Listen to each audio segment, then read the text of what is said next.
Sudah ada Bung Reza Indragiri. Bung Reza, terima kasih sudah mau saya ajak ke TKP untuk melihat lokasinya. Kita boleh ke sebelah sini mungkin, Bung Reza. Jadi disinilah titik awal. Waktu itu ada anak-anak berkumpul sekitar 60 orang kalau keterangan polisi ya. 60 orang berkumpul di sini, ada 30 sepeda motor, dan saat polisi datang, mereka menurut polisi ini kabur, berlarian, mungkin ketakutan, ada kekhawatiran sebagainya, ada sebagian yang melompat ke sungai dan akhirnya ditemukan pada Minggu dini hari. Bu Reza, kalau analisis Anda, apa yang terjadi kala itu anak-anak ini kemudian berlarian, nekat bahkan lompat ke sungai yang waktu itu airnya juga tinggi begitu, dan ini terlihat tenang tapi arusnya deras. Pertanyaan Mbak Niluh tadi bisa kita tinjau dari dua sisi. Dari masyarakat sendiri, artinya dari remaja yang berkumpul di sini pada malam itu, dan juga dari kacamata polisi, tim patroli presisi yang melakukan tugasnya pada malam itu. Kita mulai dari sekelompok remaja itu. Semestinya ya, dengan kedudukan Polri sebagai pelayan, pengabdi, pengayom masyarakat plus penegak hukum, semestinya secara alamiah ketika kita bertemu polisi, berpapasan dengan polisi, dipanggil polisi, kita merasa apa? Semestinya aman, tentram, nyaman. Tapi suka tidak suka, setuju tidak setuju, ada loh orang-orang yang sedemikian takutnya, sangat ekstrim ketakutannya terhadap polisi. Kapiofobia. Mungkin itu yang terjadi dini hari itu. Nah, tidak terlalu kemungkinan secara natural itu pula yang terjadi pada remaja ini. Tambah lagi, ini kan peristiwa ini dikabarkan sekitar jam 3-an dini hari ya. Jam 3-an kondisi orang bagaimana? Capek, tidak bisa berpikir berat, penginderaan juga sudah terbatas. Dengan segala keterbatasan fisiologis dan penginderaan macam itu, apa yang paling sering muncul? Insting ketakutan, kemampuan untuk menakar situasi secara objektif, secara rasional akan turun drastis. Sehingga isunya hanya fight or flight.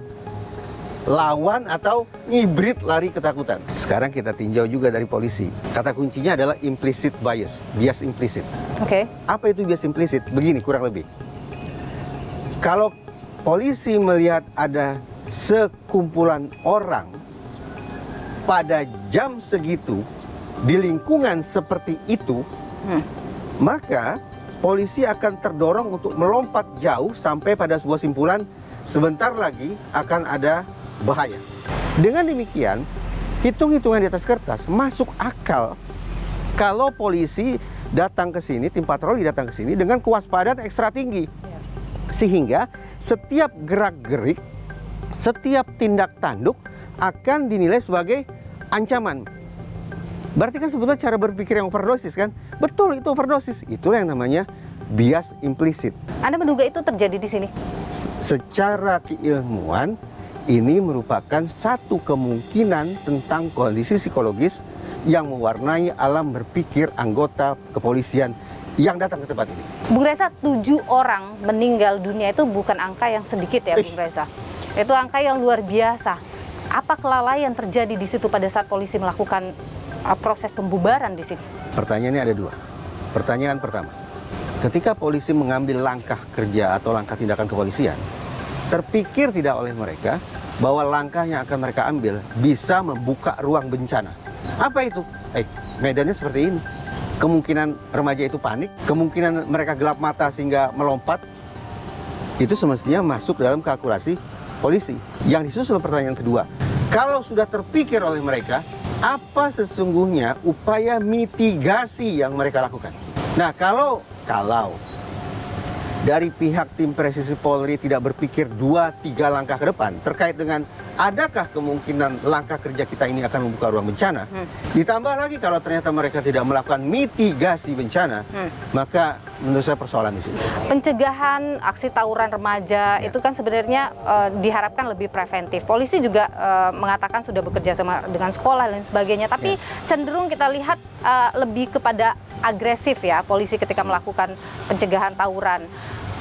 Langkah-langkah represif begitu, Bung Reza, cukup efektif untuk menekan tawuran atau kenakalan remaja? Kalau kita ingin bicara tentang efektivitas untuk menekan pidana, maka sesungguhnya isunya bukan hanya preventif dan represif. ada 4 sampai 5 area yang secara simultan, secara terpadu harus dikelola. Mulai dari preemptif. Preemptif tuh peran polisi sangat sedikit, Mbak. Preemptif tuh ya tugas kita ini. Media, masyarakat, guru, orang tua itu preemptif. Naik sedikit ke preventif. Peran polisi mulai naik di situ. Jadi kalau peran polisinya naik, peran masyarakatnya turun. Preemptif, peran masyarakat yang tinggi, peran polisinya rendah. Kalau preventif, mulai naik lagi polisi. Berarti masyarakat turun. Kalau represif, kebalikannya. Peran masyarakat turun, peran polisi yang dominan. Demikian pula kalau sudah bicara tentang rehabilitatif dan reintegratif. Ini bukan lagi tugas polisi, tapi tugas otoritas penegakan hukum yang lain. Yaitu pemasyarakatan.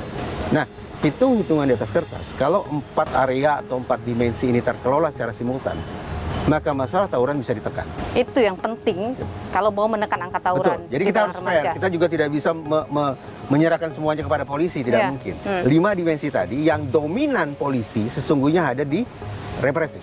Baik, Bung Reza Indragiri, ahli psikologi forensik. Terima kasih sudah berbagi pandangan di Dialog. Sehat selalu, Bung Reza. Terima kasih, Mbak Nilo.